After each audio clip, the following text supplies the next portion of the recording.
morning. Welcome to, as Amandeep said, the last rounds of the year.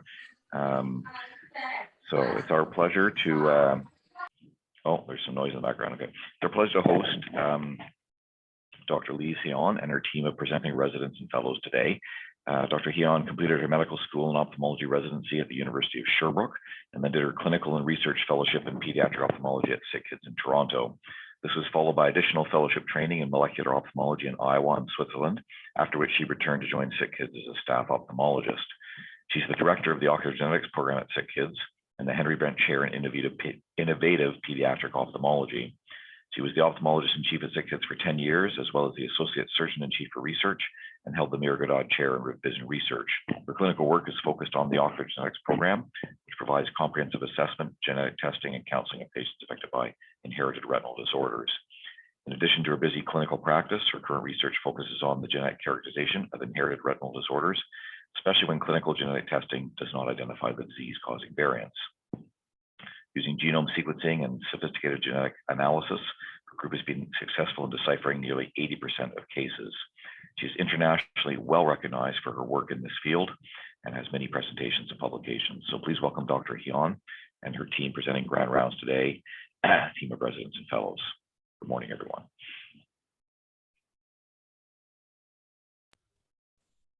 And who is leading us off today? Seema? Thank you, Dr. Lloyd. Okay. Yes. I just wanted to say thank you to Dr. Ayon and Dr. Vincent for the help. I'm going to start off our presentations today. So just get my screen going. All right. So is everything sharing okay? Great. Yes, you're good. Okay, so today I wanted to start off, I just want to say thank you for everyone for joining us for these last rounds of 2021. And we thought that it would be interesting to finish off the year while looking at a common finding that many of us encounter in the clinic. And as Dr. Ayon always likes to encourage us when we're in clinic with her, to look beyond the obvious, which is our theme today. So without further ado, I'd like to start by reviewing a referral that we received last year when I was actually on my Sick Kids rotation. We received a referral from a pediatric ophthalmologist in the community that was quite succinct and to the point. 16-year-old boy with bilateral CME, please evaluate in retina clinic. The brief note mentioned that the vision was 20/60 in both eyes. This child had a history of strabismus surgery in both eyes and amblyopia in the left eye, but was otherwise perfectly healthy. So as requested, the child was booked into the retina clinic in a few months' time and showed up for his appointment. When we met him, the clinical examination revealed that his vision in the right eye was 20/50 and the left eye was just a line lower at about 20/60. The pressure was normal and there was no RAPD. Of course, he was at Sick Kids, so we did a thorough ocular motility and stereo acuity workup. He did not demonstrate stereo acuity with the Titmus fly test, and on ocular alignment and motility testing, he had a left exotropia and hypotropia with some mild bilateral inferior oblique overaction. As we took a look at the slit lamp, the anterior segment findings were essentially unremarkable with no cataract. He had a clear lens in both eyes. But as we looked at the posterior segment, you could see that in both eyes, there were just a few anterior vitreous cells. The optic nerve in both eyes was healthy and pink without any cupping. Looking at the macula, there was a slightly dull foveal reflex. The vessels were normal, and the examining physician noticed some RPE pigment mottling in the peripheral retina. Of course, I would probably get kicked off of this rounds if I didn't mention that we did a cycloplegic refraction, which showed some myopic astigmatism, but he did not improve with any further manifest his vision did not improve with any further manifest refraction. As you could see in our initial slide, and as we reviewed on the referral, this child was referred for macular edema, and I thought this would be a good moment to review our differential diagnosis for macular edema. It's fairly extensive, but some of the common suspects come to mind right away. Diabetic retinopathy, vein occlusions, CNVMs may cause macular edema. Ocular inflammation is a common cause, including uveitis, parsplanitis, and vasculitis. Sometimes you can have vitreous traction or ERMs that contribute to edema. Of course, surgery is a common culprit, and it can be associated with many different types of surgery, including cataract surgery, vitrectomy, glaucoma surgery, as well as procedures in the office, such as laser photocoagulation or cryopexy. Retinitis pigmentosa has also been associated with macular edema, as have certain medications, including prostaglandin analog drops, epinephrine, niacin, and nicotinic acid. But this led us to question, why would our patient here, a 16-year-old patient, have macular edema? And just to start off our discussion today, I'd like to run a poll.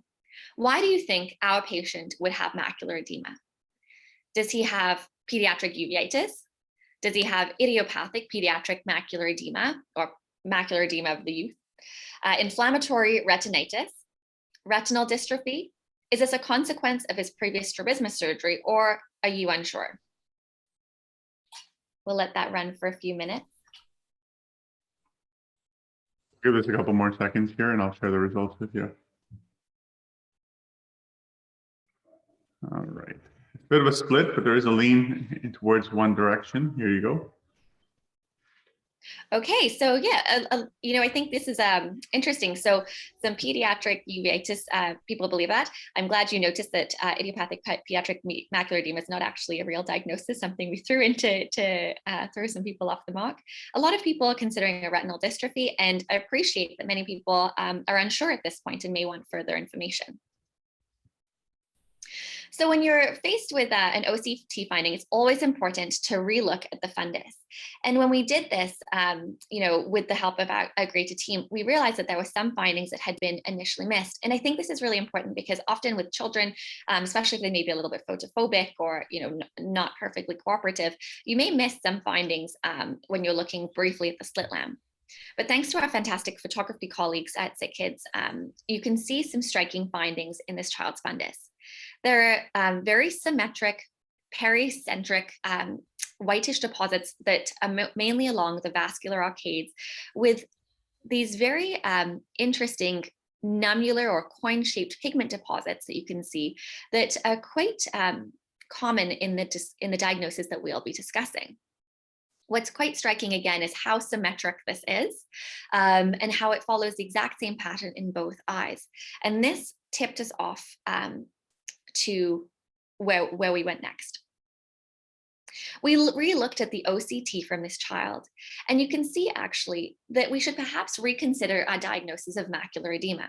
If you look at this image here at the top left, you can see that although there are a few rounded cystic cavities, the most striking finding here is the stretched hyper-reflective schisis cavities in the outer retinal layers predominantly. And as Dr. Aaron describes this, I think it's very helpful to remember. It looks kind of like the prison bars that you may see. They're very straight, they're very elongated.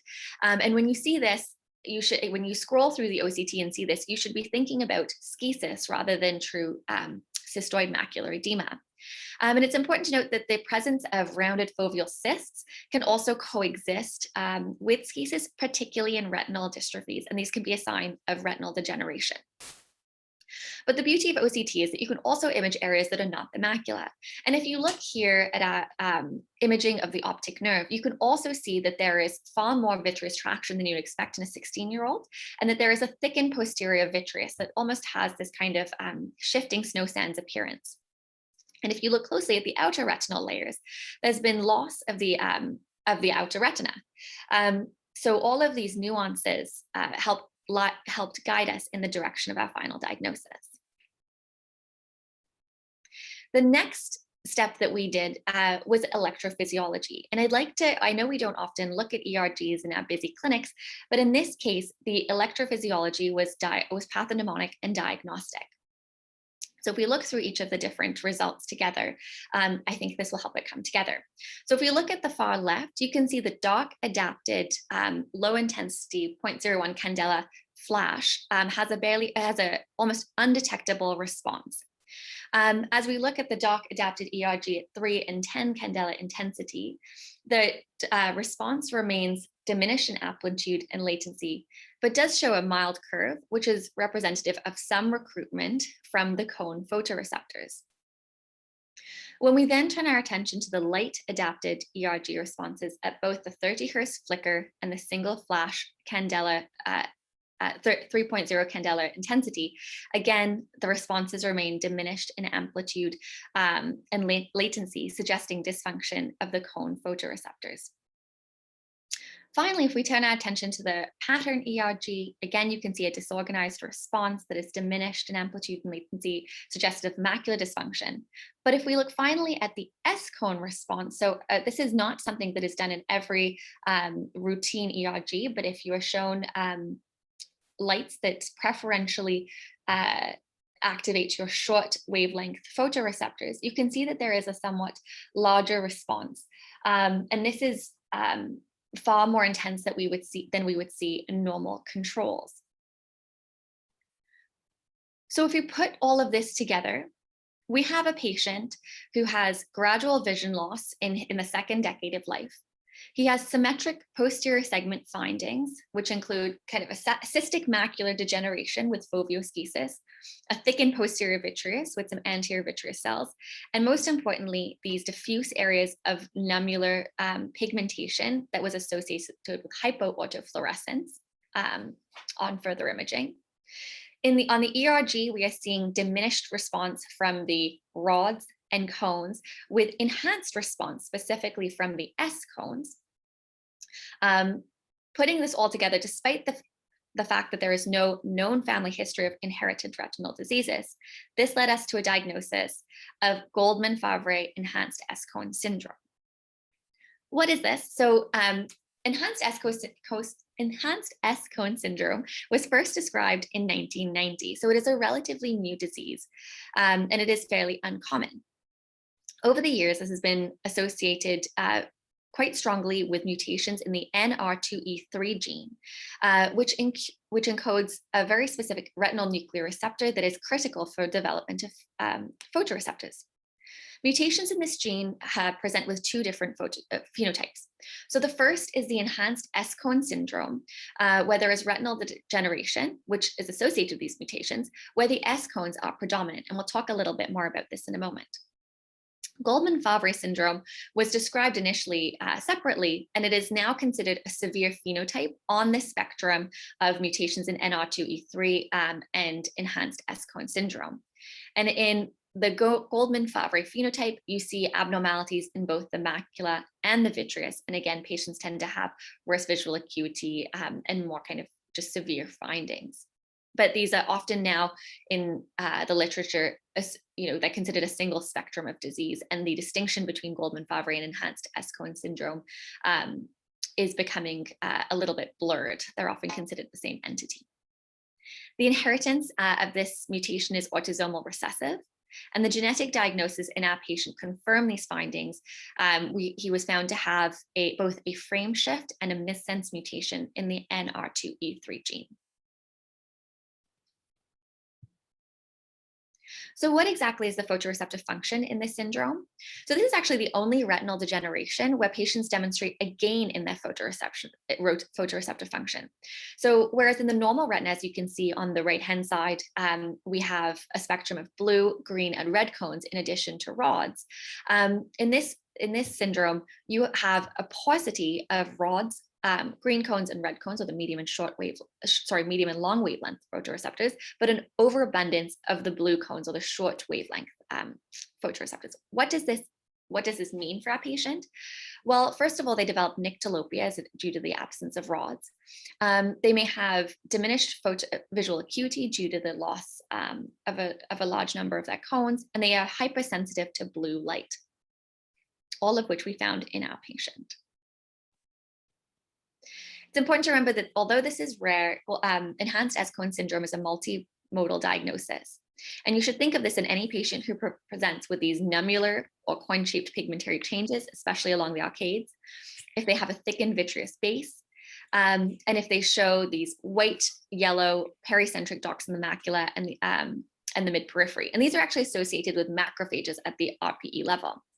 These patients may also present with schisis or cystic degeneration, both in the foveomacular region and in the periphery. And at very advanced stages, they may demonstrate subretinal fibrosis. The most important thing to help clinch the diagnosis, as we've mentioned, is the ERG, which can be pathognomonic and diagnostic. So if you were faced with this patient as you refer, if you were able to pick up on this diagnosis as you refer them, we'd be curious to know, would you recommend any treatment for this patient? So some options that you could consider: would you observe and or start low vision rehab? Would you start them on a trial of oral carbonic anhydrase inhibitors? Would you start them on a trial of topical carbonic anhydrase inhibitors? Or would you start them on an antioxidant such as lutein?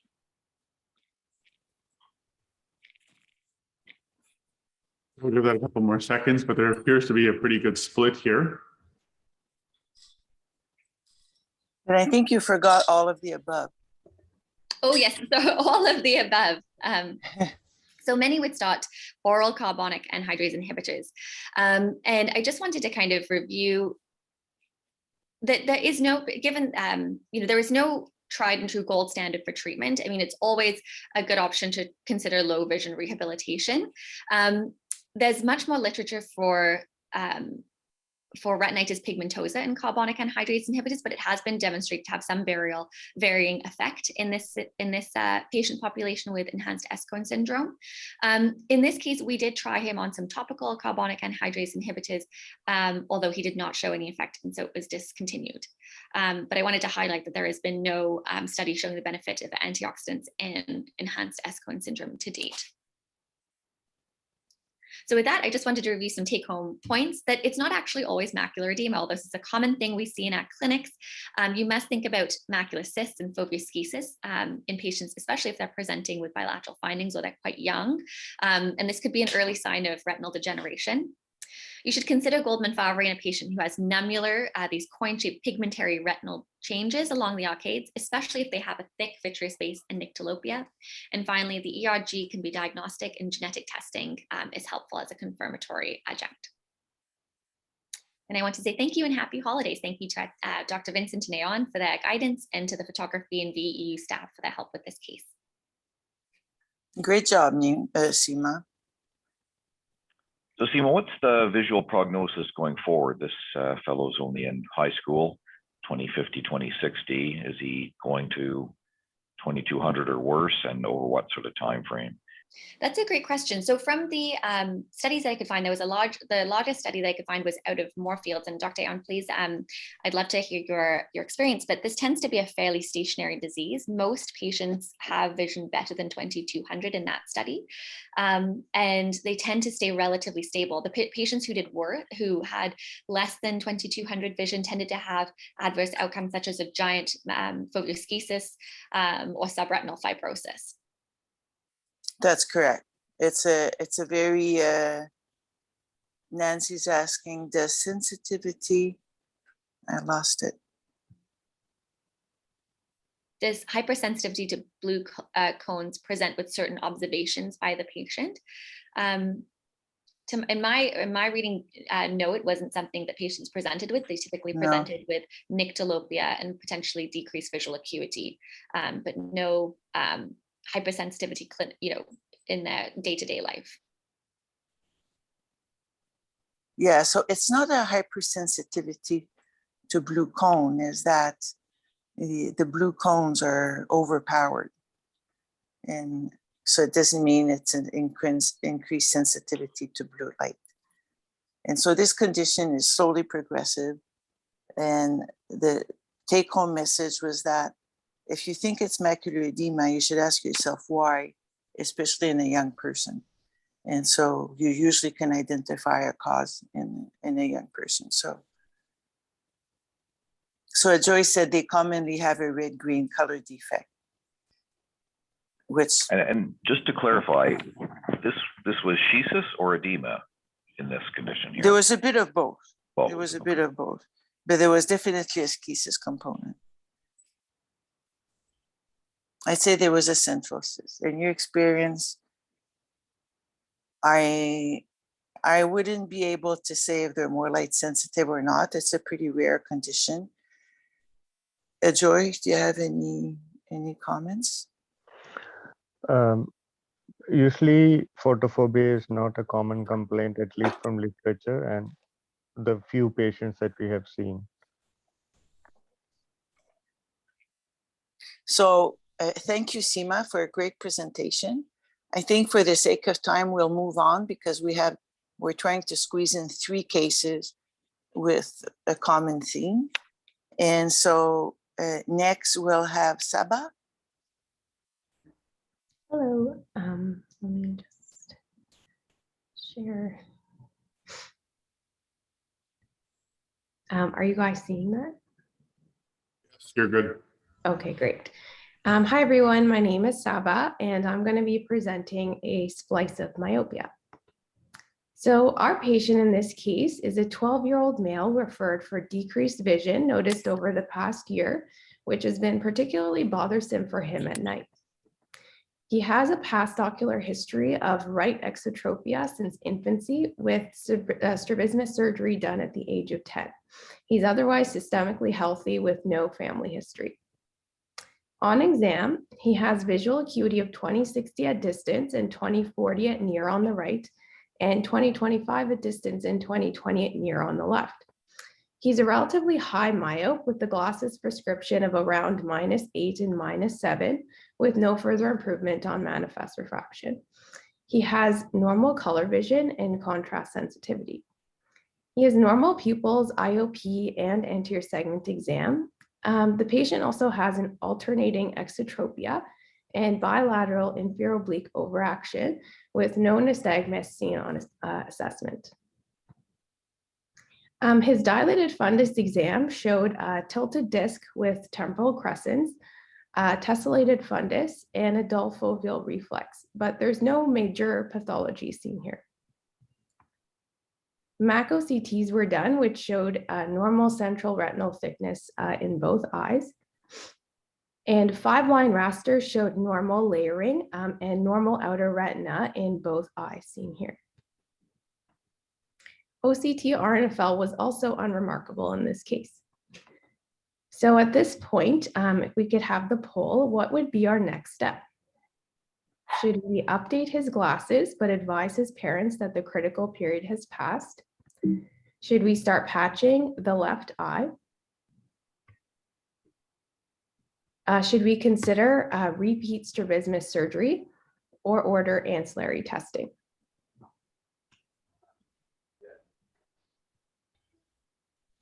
Well, Saba, it looks like your audience wants more testing. Great. So yes, in this case, we proceeded to order ancillary testing, in particular an ERG. So just for a quick review, an ERG is able to tell us about the rod and cone systems and the subsequent level of the photoreceptor and the bipolar cell system.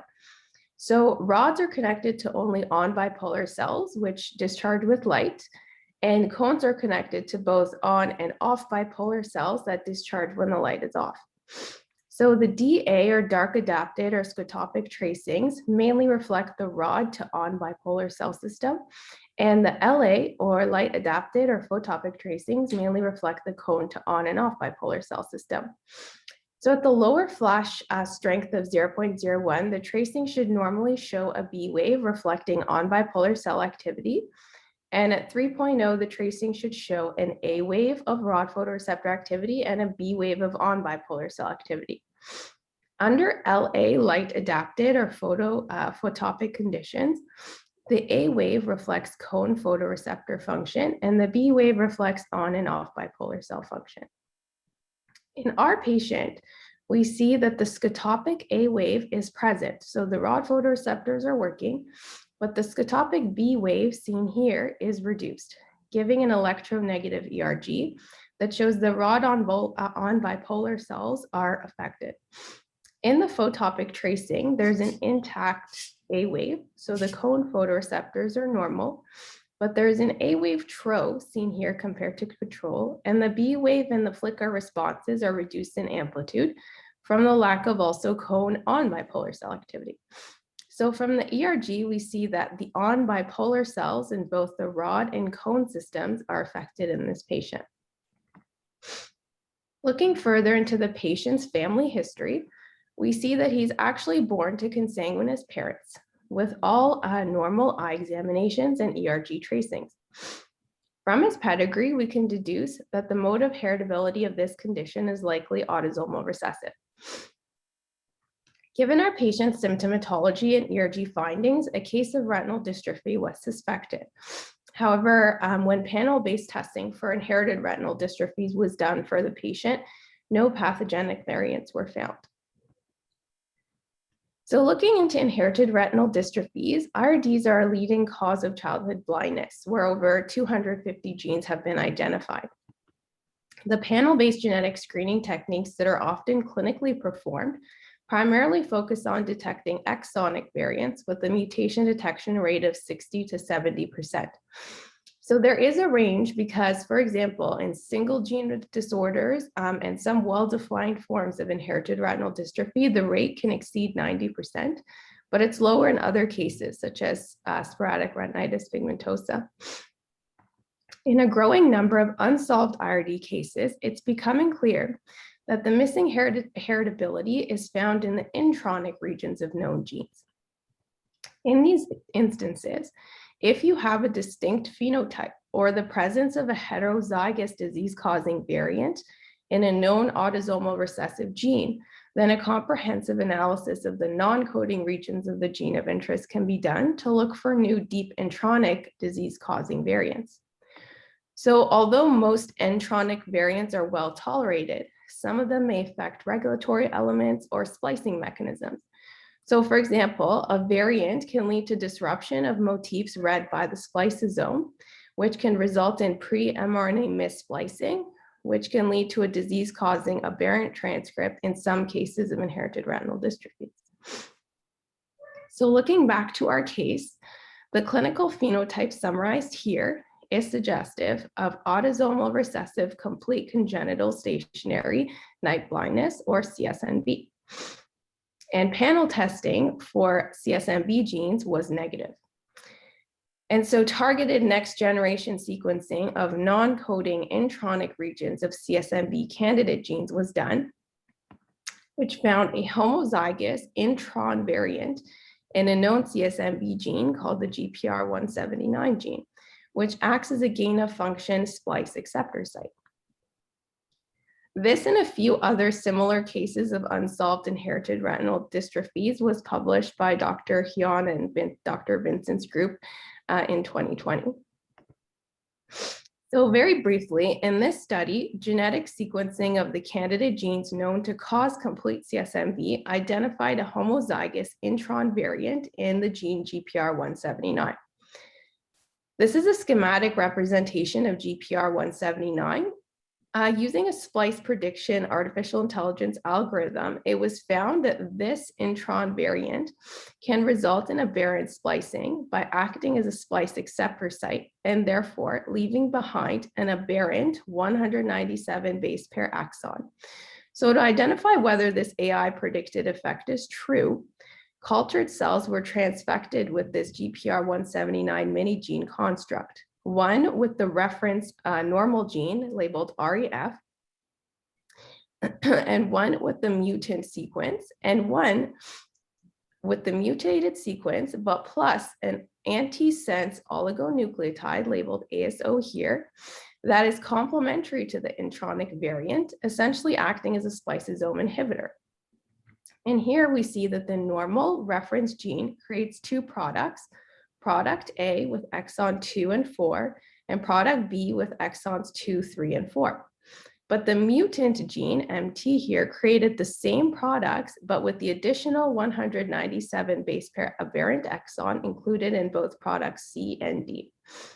The culture that was co-transfected with the ASO or antisense oligonucleotide acted as a rescuer by inhibiting this sequence from acting as a splice acceptor site and increasing the amount of normal product A made. Similarly, in control lymphoblast cells, normal product B was made, but abnormal product D was produced from the patient's own lymphoblast cells. When the patient's lymphoblast cells were transfected with this same antisense oligonucleotide as a rescue experiment, Normal product B could be made by the patient's cells as well. So this experiment basically identified a deep intronic splice mutation seen here that leads to inclusion of an aberrant exon by creating a gain of function splice acceptor site in the mRNA transcript. The GPR179 mutation here specifically results in a defect in glutamate-induced signaling from photoreceptors to on bipolar cells. Going back to the clinical picture of CSMB, congenital stationary night blindness is a non-progressive disorder of night vision with a defect in photoreceptor signal transmission. It has 3 genetic subtypes, X-linked, that's the most common, autosomal recessive, and autosomal dominant, that's rare. 17 different genes with more than 360 different mutations have been identified to be associated with CSMB, including genes coding for proteins of the phototransduction cascade, those important for photoreceptor to bipolar cell signal transmission, and genes involved in retinoid recycling in the RPE. Patients commonly present with difficulty with night vision. Some never report nyctalopia, possibly because they're accustomed to it or because it's subjective, especially for those living in an urban or well-lit environment. Nystagmus and reduced visual acuity may also be symptoms. Visual acuity can range from normal to as poor as 2200. And the appearance of the fundus is usually normal, except for myopic changes in some cases. The main differential diagnosis of CSMB with normal fundus appearance and night blindness is inherited rod cone dystrophies or retinitis pigmentosa, acquired vitamin A deficiency, or melanoma-associated retinopathy. Electroretinography is important in the diagnosis and functional phenotyping of CSMB. The most common ERG pattern seen in patients is the negative ERG, shown in these two with the control here, or what's also called the Schubert-Bornstein form of CSMB, where there's a normal scotopic A wave, but a markedly reduced B wave, indicating a defect in photoreceptor to bipolar cell signal transmission. This class can be subgrouped into complete and incomplete forms, characterized by either only on or both on and off bipolar pathway dysfunction. This longer light stimulation on-off tracing shows the complete form at the top with intact second B wave showing normal off bipolar cell activity, but this is absent in the incomplete form of CSMB seen below it. The ERG findings in the more Riggs type of CSMB is characterized by having not only a reduced B wave, but also they would have an absent A wave in keeping with a rod photoreceptor dysfunction. Riggs type is linked to gene defects in the rod phototransduction cascade. So the patient in our case had the complete CSMB ERG tracings, which helped target the genes that would be good candidates for genetic sequencing.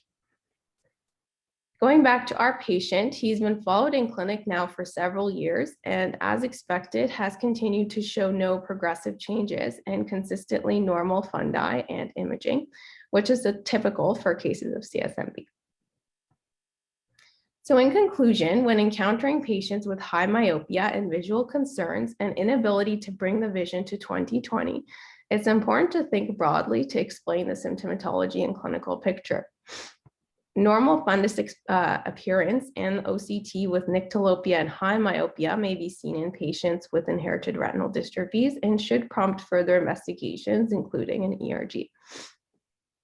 A comprehensive clinical phenotype should be obtained to perform targeted gene-specific sequencing. And a precise genetic diagnosis is important to differentiate from progressive retinal dystrophies with similar phenotypic features like retinitis pigmentosa, and for genetic counseling of affected families. This kind of information is also pivotal to develop therapeutic interventions aimed at functional rescue and to identify those candidates that would be amenable to potential future treatments. Thank you, and thank you to Dr. Vincent and Dr. Hyun. Well done, Saba. You did a fantastic job. The purpose of this case was to show that there's myopia and myopia, and that myopia and a normal fundus could be more than just myopia. Is there any question? So you mentioned future gene therapy, but you seem to be showing something there that suggested that gene therapy might already be possible. I was unclear on that. You seem to be showing that you could make a change and proteins could be produced correctly. So that's a great point, John. And that was a lab experiment. And interestingly, there's a company that reached out to us where they're interested in very rare diseases and developing treatments for these rare intronic variants using this approach, because it's a faster method than doing like gene replacement therapy, but then it just targets specific mutations. So the purpose of that experiment was to show, yes, it's possible in vitro at least to reverse the situation. And so there's now interest. This method is used for different types of gene therapy that are tested in clinical trials right now. So the idea is for that to happen is that you need to have a sponsor who's interested. And so there may be people who are interested in this approach. One more question for you guys from Steve Kraft. Yeah. He's wondering if there's any reason why many of these eye genetic disorders have high myopia as part of the phenotype. We don't know exactly, but I'll let Ajoy comment on that because that's being studied right now. Ajoy, do you want to comment on what's happening? Yeah, so, there is no, well-published literature regarding the association of high myopia in CSNB or in general some subtypes, or hyperopia, for instance, in some subtypes of inherited retinal dystrophies. But there is some recent literature where people have looked at transcriptome analysis in patients who have CSNB and compared it to control and found that there is a differential expression of some genes in patients who have CSNB compared to others. Mm-hmm. This work is still is unpublished, but there is some genetic attributes to the refractive error which is not yet fully defined. But it's a great point, John, because if you look at X-linked RP at CSNB, Ala, who's going to speak next, just reviewed all the CSNB cases, and I think they're all myopic, or she could comment on that. So if there's no further question, I'd like to move on to the third case with another common finding. And so the purpose of these cases was just to show how ocular genetics is not esoteric. It's part of your practice. It's just the way you look at things that makes you find things. So Ala is our ocular genetics fellow from Saudi, and she's going to present the final case. Thank you, Ala.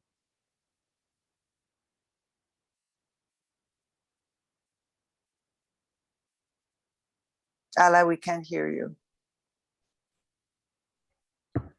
Hi, good morning. Yeah, good morning.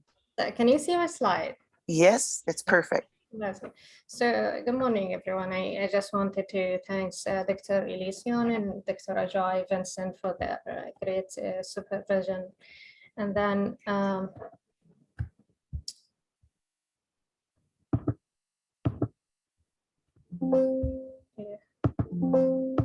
right, so we received this case last week in the clinic, and it was a referral from the general pediatric ophthalmology team.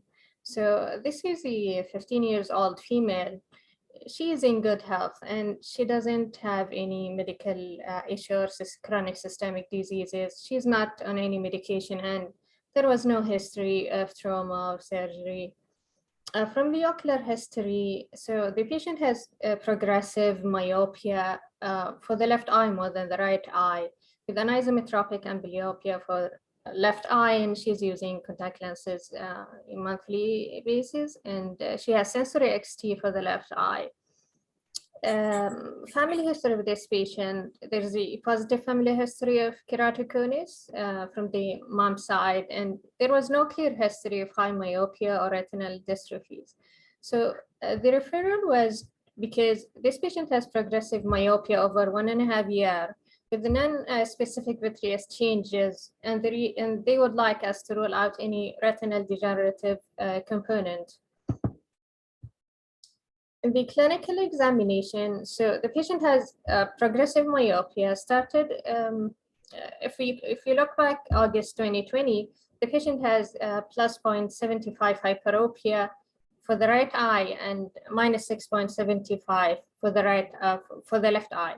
So in June 2021, the patient has more myopic shift. So she had minus 2.25 in the right eye and minus 10.25 in the left eye. The patient does not reach 20/20 in any exam. When we look to the anterior segment, there is normal cornea with normal iris, lens, and zenules. There was no signs of keratoconus in the anterior segment, and the patient had normal corneal topography bilaterally. So for the posterior segment examination, anterior vitreous, there was no anterior vitreous cells, but the vitreous was liquefied bilaterally with few temporal and inferior vitreous clumping with negative shiver signs bilaterally. So if we look at the fundus of the left eye, we can see tilted optic disc with normal blood vessels and dry macula. We can see more superior and inferior white without pressure, with RPE changes, especially in the temporal inferior area.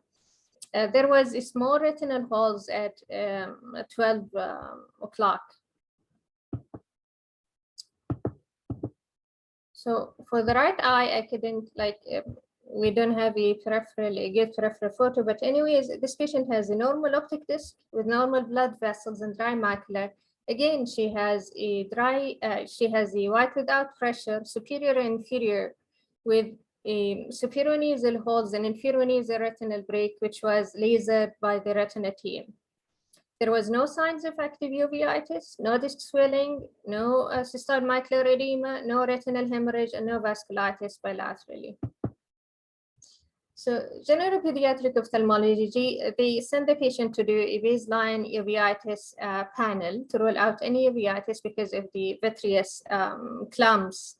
So the results came back negative, and the patient underwent intravenous fluorescent angiography. There was no leak in the macula or optic disc or vessels, and we looked especially at the leakage of the vessels at the area of the vitreous clumps, and there was no leakage at that at these points.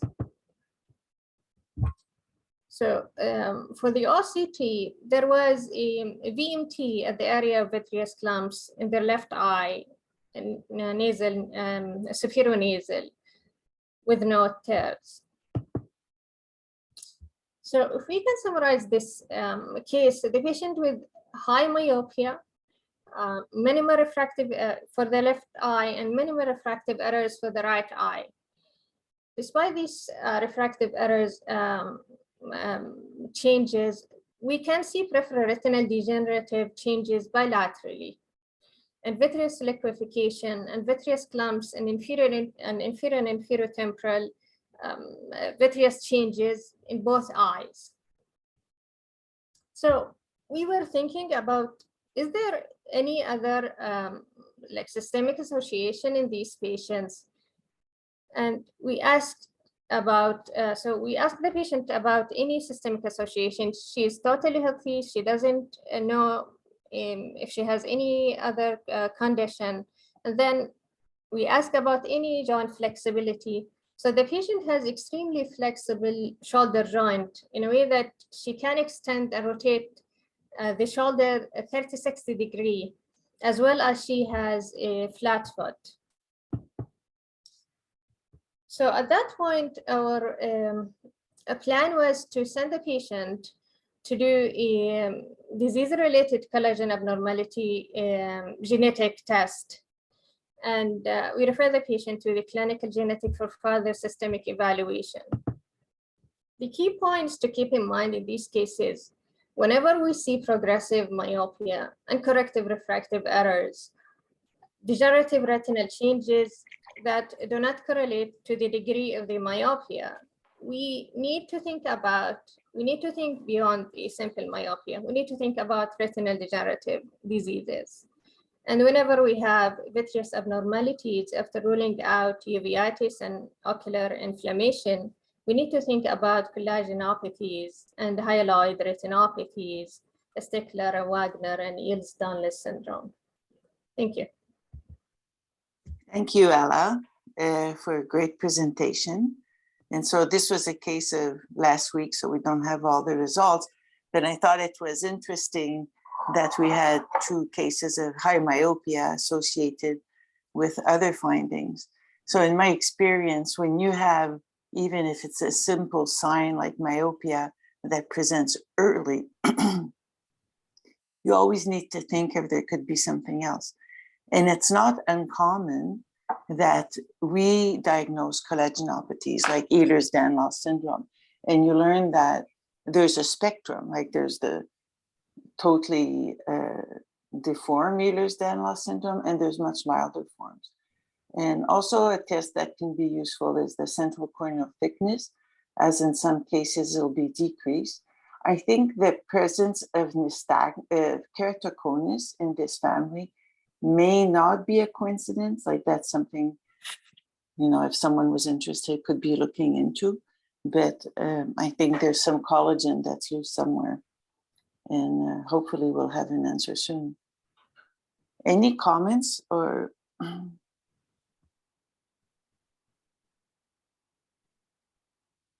So we wanted to show that, so we always start by a simple sign or a simple symptom, and it all depends how you look at it. For the fundus findings, like as I mentioned at Walter Wright, like pigment's not just pigment. You need to look, okay, is it different than usual? Are there characteristics that could guide me towards the diagnosis? And always look at the patient, like, especially in myopia, we always ask if there's joint laxity. Always look at the patient, look at their fingers. And anyway, in my practice, I find this useful. Is there any chat? Joy, do you have any questions? Well, I'm going to try to look at. Some of these patients might have presented later than you saw them. For example, the CSNB patient might have shown up in maybe my eye clinic in their 20s or 30s. Do you take patients' referrals at any age? So in selected cases, now we have backup, like there's Nupura, Radha, and Brian, who now see cases. So 20 we still consider as a child. So that's not a problem. Like we like to investigate those especially when there's a degree of suspicion, when you can't correct a 20/20. Like for us, when you can't correct a 20/20, you always ask yourself, why is that? Why can I not correct a 20/20? And is there like a microtropia, amblyopia? Is there like a mild foveal hypoplasia? And so that's sort of how we function. But I think that CSNB is underdiagnosed, and in part because myopia leads to nyctalopia. And so it's something that can be easily overlooked, especially that not every case has nystagmus. Some do, but some don't. And as you say, John, and by the time they reach you, often they've learned to control their nystagmus. So it's just something to keep in mind when you see those simple signs. So macular edema, you should ask yourself, why is there macular edema? And the same thing for myopia. My other question regarding CSNB was, you mentioned that the vision could vary widely, but we're talking it's relatively non-progressive, and yet their vision is poor. So are they born poor, or they do change for a while and then stop progressing? I was unclear on that. So I'll give one answer and I'll let the jury comment. So it varies widely between individuals. And so it's not that retinal anomalies are not progressive. And so depending on, I'm not sure if it's all mutation driven because everyone's genome is different, but depending on the mutations, some people can have 20/30, you know, and whereas some could have 20/80. But it's not a change in time unless something happens. Joy, would you like to comment? That's his pet disease. So like vision can range, you know, even some patients are there, like Elise said, with who may even have close to 20/20 or asymptomatic patients, but it can range between 20/20 to 2200. On the other side, to say almost, you know, the teaching is that more than 95% of cases of CSNB are non-progressive. There are cases in literature due to a mutation in a gene called CACNA1F. It is an X-linked incomplete CSNB disorder where progressive vision loss has been documented. In our clinic, what we did recently is that there are patients with CSNB in whom we were seeing optic disc atrophy or pallor, which was sometimes in excess of what you would expect for the degree of myopia. So sometimes we have patients who have a -5, say for example, myopia, but the disc will look very pale, and we have ordered some cases, in some cases MRI, and the MRIs would come back like, you know, thin nerves, but there is nothing otherwise. So we looked at the nerve fiber layer thickness and ganglion cell layer thickness in these patients with this specific condition.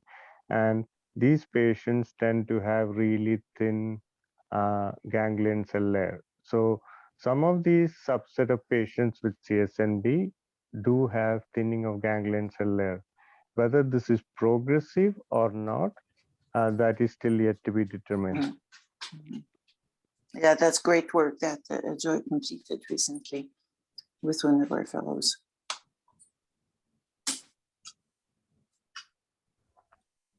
Is there any other questions? I thought you would like these cases and that you'd be like interested, but Well, those were fantastic cases. It's interesting to see, because those are cases I can present to any of our clinics. well, yeah. That's what we thought. And you know, when you guys think of genetics, well, I don't want to generalize, but people think, oh, it's all like weird disease. But it all starts with something really simple. So we're just really anal in our workup, and it's a slower paced clinic that allows that. I thought it was So thank you. interesting. Sorry, go see I was going to say to that point, I thought it was interesting in my reading that despite Goldman-FAVRE having, you know, more, of course, obvious fundus findings compared to something like CSNB or the other, you know, sticklers, what we said they could present with a normal fundus. In that large Moorfield study, a quarter of them presented after the age of 50 for workup. So they do present later, and it is something that can show up in any eye clinic. Yeah. And you look and you'll say, oh, there's some pigment, but the retina doesn't look too bad. And but I appreciate the opportunity. We really love being invited to these rounds and to show that we're also normal. Yeah, and we're seeing basic stuff. I'd like to thank Saba and Sima and Ala for very well delivered cases. And I think you guys did a great job. Thank you for all the work. Absolutely. Thank you very, very much. And I agree. So we look forward to our next invitation. Absolutely. We look forward to our next invitation. Happy holidays, everyone. Happy holidays. So yes, I think everybody's ready to start holidays 3 minutes early. So that sounds great. But thank you very much for letting us enter your world and see that really is relevant to all of us. So thank you very much for your presentation this morning. Best wishes to all, and stay safe. Happy holidays, everyone. Bye. Happy holidays, guys. Stay safe. Bye.